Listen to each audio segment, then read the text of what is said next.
All right, welcome into the show. I originally made like a 9 minute video. I was just ranting about Venezuela, but I didn't release it because I don't want to put that kind of negativity out into the world. I decided against it. I decided to do something positive, something affirmative instead. So I want to talk about pardons, and this ties into Venezuela. You'll see why in a minute when I actually read this out. Um, but I've been thinking about this for a while, at least a year. Yeah, a year since Trump's been in office, and seeing him abuse the pardon system. The president has complete authority over pardons, and you can't review it or anything or overturn it.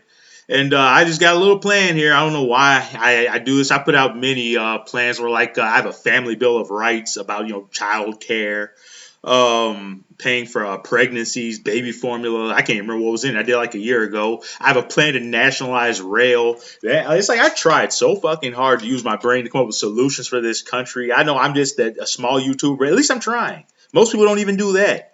But it's hard to do when you can't break through because I feel like I have good ideas and common sense ideas. Like I'm not asking for anything crazy here.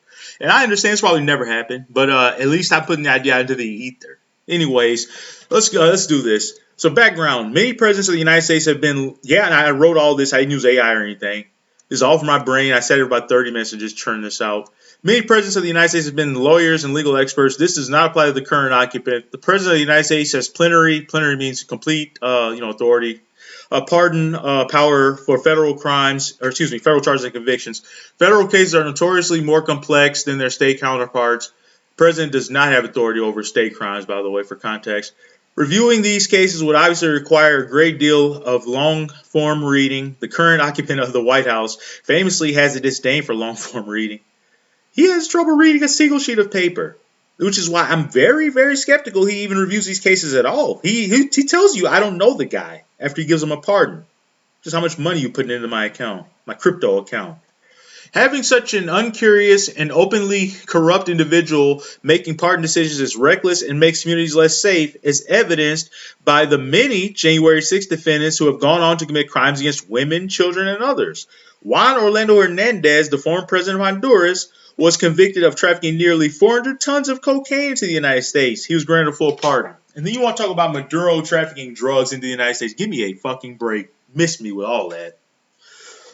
Okay, now we're gonna talk about the fine details of it. This is just part one. I'll be back with more, maybe. Yeah, I just want to keep it simple for people. Keep it short, because the way people are, want to, you get bored by details. The Presidential Pardon Review Board's Wild College should consist of 5 nonpartisan legal experts, for example, lawyers and former judges. The president would submit names and cases to the board for review. Board members would rotate out every 6 years. They'd be on the same time schedule as Congress, as the House. I can't get it. Senate, basically. Board members would be prohibited from owning stocks for the duration of their term, to cut down on corruption. And I'm also adding in board members would be banned from owning crypto. I don't know how you'd enforce that when it's kind of like you don't know who owns these accounts. We'd have to regulate, which Trump has came out and said. His DOJ said they're not going to be regulating crypto. If I was the president, my DOJ would be a lot different. But we'd know who owns these accounts.